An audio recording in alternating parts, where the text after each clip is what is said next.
வந்து அந்த 1 ஹவர்லேயே இவங்க வந்து என்னை இம்ப்ரெஸ் பண்ணிட்டாங்க. ஒன்லி ப்ராக்டிக்கல் தான் உங்களுக்கு கிட்டத்தட்ட நம்ம வந்து ஒரு புடம்போட தங்கம் போல் ஆக்கியிருக்கிறாங்க. இங்கே நடந்தது போல் என்னோட லைஃப்பில் வேறு எங்கேயுமே நடக்கல ட்ரைனிங். உண்மையாக அதுதான். ஏன்னா நான் போன இடங்கள்லாம் வந்து வெறுத்து போய் தான் வந்தேன். இங்கே வந்து மேடத்தை பேசும்போது கூட நான் என்ன கேட்டேன்னா, ஃபஸ்ட்டு மேடம் நான் வெளியில் போயிருக்கிறேன், ட்ரைனிங்லாம் போயிருக்கிறேன், அந்த சாட்டிஸ்ஃபேக்ஷன் இல்லை, எனக்கு கற்றுக்கணும், ப்ராக்டிக்கல் பண்ணணும் நான் அப்படின்னு கேட்டப்போ அவங்க சொல்லுவாங்க, நீங்கள் எப்போ வேணாலும் வாங்க, வந்து நீங்கள் வந்து இங்கே இப்போ கிளாஸை கவனிங்க, உங்களுக்கு திருப்திலாம் நீங்கள் திருப்பி போயிடுங்க அப்படின்னாங்க. அதே போல் தான் நானும் நடந்துக்கிட்டேன். வந்து அந்த 1 ஹவர்லேயே இவங்க வந்து என்னை இம்ப்ரெஸ் பண்ணிட்டாங்க. அதை சும்மா சொல்லக்கூடாது. அது மட்டும் இல்லாமல் இந்த 3 நாள் கிளாஸுமே ஒன்லி ப்ராக்டிக்கல் தான் உங்களுக்கு. அது சம்மந்தப்பட்ட தகவல்கள் தான் சொன்னாங்களே தவிர அங்கே மாறலை. அதே போல் நாம் டைவர்ட் ஆனாலும் கூட அவங்க நம்மளை டைவர்ட் பண்ண விடலை. அது ரொம்ப முக்கியம் அதில் உங்களுக்கு. ஏன்னா நம்ம டைவர்ட் ஆனோம்னாக்கா அந்த டைம் ஃபுல்லாக வந்து ஓடி போயிடும் உங்களுக்கு.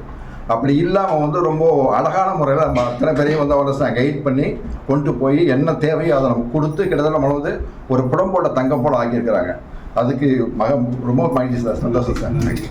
ரொம்ப